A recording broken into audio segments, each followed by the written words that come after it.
In my previous video, I discussed how former Homeland Security Special Agent Myron Gaines, better known for his work on Fresh and Fit podcast, sat down and broke down the court documents surrounding Melly's case. Here is my continuation of that. On October 27, 2018, after detectives confronted Weathers with video evidence, he changed his story. Weathers said Melly was in a gray Jeep first, but along the way he got out of the Jeep and entered the Mitsubishi. Weathers stated he was contacted by Melly via Snapchat to pull over on I-75 and meet up. Detectives obtained a search warrant for the cell phones of Melly, Weathers, Sack Chaser, and Juvie. Cell phone mapping showed that Melly, Juvie, and Sack Chaser were all together, and Weathers followed behind them. Weathers did proceed to the residence and arrive at said location at 3:49 a.m. This is confirmed by video at the gate to Sunset Lake. These records also showed a continuous route from the studio to the residence without a stop or delay. This shows he never stopped at any point for Melly to enter his car. He went straight home. Cell site data from Melly's phone corresponded with the actual crime scene location, which is within jurisdictional limits of Miramar, Broward County, Florida. Sack Chaser's cell phone also registered in the same location as Melly's. Juvie's phone registered on a cell tower near the crime scene, but separate and apart from the false reported drive-by location. This evidence contradicts statements made by Bortland at the hospital, as it shows a different path traveled. These records don't show Melly meeting up with Weathers and going home. Melly was with the co-defendant Bortland the whole time along with the victims. These cell phone records show the cell phones of Melly and Sack Chaser moving around the area west of I-75 in Pembroke Pines at 04:25 hours, prior to entering the hospital at 04:35 hours. The records of Melly also indicate he left the vehicle at 04:32 hours. Video evidence showed Bortland arriving at the hospital with Juvie and Sack Chaser, but without Melly. According to the CDR of Melly's cell phone, he separated from the cell phone belonging to Sack Chaser around 04:32 hours. This was according to the records provided by Tmobile via a search warrant issued in reference to this case. Evidence shows that Bortland and Melly drove around with the two deceased victims in their vehicle prior to entering the hospital. Law enforcement pulled cell phone data for all of the phones, the victims and suspects. All of them were on Melly's cell phone plan.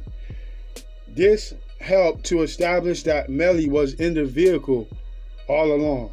Video evidence obtained from the hospital showed that Bortland changed his clothes. When he departed the studio, he was wearing a black t-shirt, but at the hospital he was wearing a black hoodie. The black hoodie was later examined and no forensic evidence was noted. However, the black t-shirt under the hoodie worn by Bortland had a blood-stain pattern on it, front and back. On November 21st, 2018, less than a month later, Officer D. Grounds of Fort Lauderdale K-9 unit with K-9 gunner was requested in helping to search the area identified as the suspect crime scene from the cell phone records. The K-9 showed reaction to an area on the side of the road, approximately 870 feet from the nearest north-south running cross street. A closer examination revealed a total of 8 .40 cal Blazer S&W shell casings on the ground next to the road in the shoulder. The two different types of shards of glass were found in the proximity of the shell casings. The first type of glass was a clear glass consistent with the front right passenger window of the vehicle, and the second type was a tinted glass consistent with the rear passenger side of the window of the vehicle. A closer examination of the newly discovered crime scene revealed that the vehicle was stopped at this location and weapons were discharged into the vehicle. The vehicle made a U-turn and fled the area. The other side of the road also had shards of glass consistent with the passenger windows of the vehicle. This was also a contradiction to the statement made by Bortland on the morning of the shooting at the hospital. This was clearly not a drive-by shooting, as Bortland stated. This clearly shows Portland lied in an effort to mislead the investigation. Detectives identified the real crime scene. They found 8 bullet shell casings there. The dog hit on it, and they found shards of glass consistent with the Jeep rental that they had. Portland didn't tell the law enforcement any of this.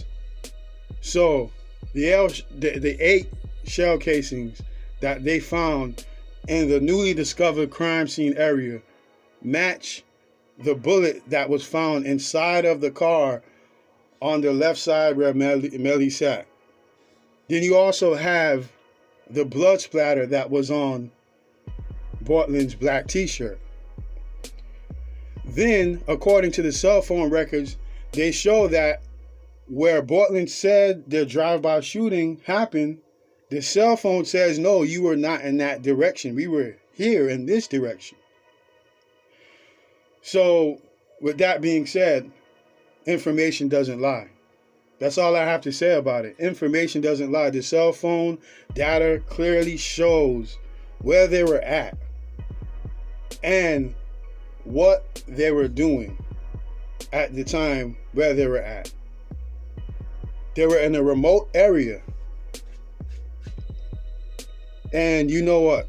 You can fill in the blanks. But that's to say, the details don't lie about what really happened in this case. Now, with that being said, there's much more for me to cover pertaining to this case because the documents is just full of details. So I'll make sure to do a follow-up to this specific case because there are so many details that many people don't know about. You know, a lot of people, they're just speculating. But according to the court documents filed by the state, which they received from law enforcement, these are all the details surrounding the situation. The cell phone data, which places them at a remote location, that contradicts the one that Portland said they were at. Then the shell casings that was discovered that matches the bullet that was in the left rear seat where Melly sat. And then you have the blood splatter on Portland's shirt, front and back. Also, cell phone data shows that they were all at the same place at the same time. So something is going on there. Whether you believe he's guilty or not, those two are alive and those two have some answers that people want to know.